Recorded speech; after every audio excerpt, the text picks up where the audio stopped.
रत्न और सोना वहां पर है और अब जाकर नरेंद्र मोदी वादा पूरा करते हैं तो वो रत्न बाहर आए हैं, वो सोना बाहर आया है, लेकिन अभी तो बाहर आया है। बीते 46 साल से इस बात का इंतजार हो रहा था कि पुरी के जगन्नाथ मंदिर के तहखाने में आखिर खजाना है कितना। ओडिशा में पिछले 46 साल में कई सरकारें आई चली गई, लेकिन मंदिर के खजाने का दरवाजा किसी ने नहीं खुलवाया। इस बार ओडिशा के विधानसभा चुनाव में पीएम मोदी ने देश की जनता से वादा किया था कि अगर ओडिशा में बीजेपी की सरकार बनी तो जगन्नाथ मंदिर के खजाने के दरवाजे खोले जाएंगे। और अभी अभी सरकार बनी है, नरेंद्र मोदी ने वादा पूरा कर दिया। मंदिर के खजाने की एक एक जानकारी सामने लाई जाएगी, यह नरेंद्र मोदी ने वादा किया था और वो वादा पूरा कर दिया, क्योंकि जगन्नाथ मंदिर के खजाने के दरवाजों को खोल दिया गया है और इस खजाने में किस तरह के कीमती सामान हैं उसकी पूरी बाकायदा लिस्ट तैयार की जा रही है। खजाने के अंदर कितना सोना है, कितनी चांदी है, कितने हीरे हैं, जवाहरात हैं, इसकी एक एक चीज का वजन और कीमत निकाली जा रही है। इसके बाद कीमती सामानों की एक पूरी लिस्ट तैयार की जाएगी। हालांकि इस खजाने के एक हिस्से को 46 साल पहले भी खोला गया था, इसलिए इस नई लिस्ट को पुरानी लिस्ट से मिलाया जाएगा ताकि ये चेक किया जा सके कि इस खजाने में कोई घपला तो नहीं हुआ। खजाने की लिस्ट इसलिए भी मिलाई जा रही है क्योंकि खजाने के अंदर वाले कमरे की चाबियां पिछले कई सालों से गायब। ये चाबियां कब और किसने गायब की थी इसकी जानकारी भी किसी के पास नहीं है। इसलिए जब खजाने को खोलने वाली टीम रत्न भंडार के अंदर वाले कमरे को खोलने पहुंची तो वहां दरवाजे के ताले तोड़ने पड़े।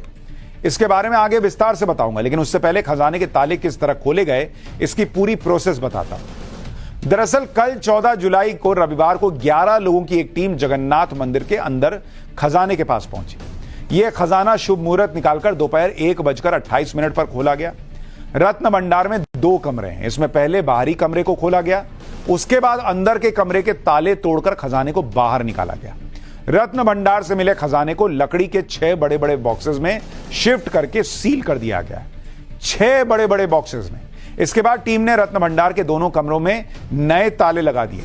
इस पूरी प्रोसेस की वीडियोग्राफी कराई गई है ताकि खजाना निकालने की प्रक्रिया को पारदर्शी बनाया जा सके। इसके बाद शाम करीब 5:20 पर यह पूरी टीम बाहर आ गई।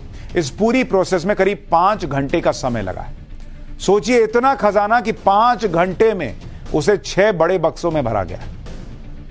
आगे बढ़ने से पहले आपको वो बड़े बड़े बॉक्सेस दिखा देता हूं जिनमें रखकर इस खजाने को बाहर निकाला गया है। ये देखिए, ये इतने बड़े बड़े बॉक्स हैं जो सारे भर गए हैं। लकड़ी से तैयार किए गए इन बॉक्सेस के अंदर पीतल की प्लेट्स लगाई गई ताकि खजाने में मिले सामान को किसी तरह का नुकसान ना हो।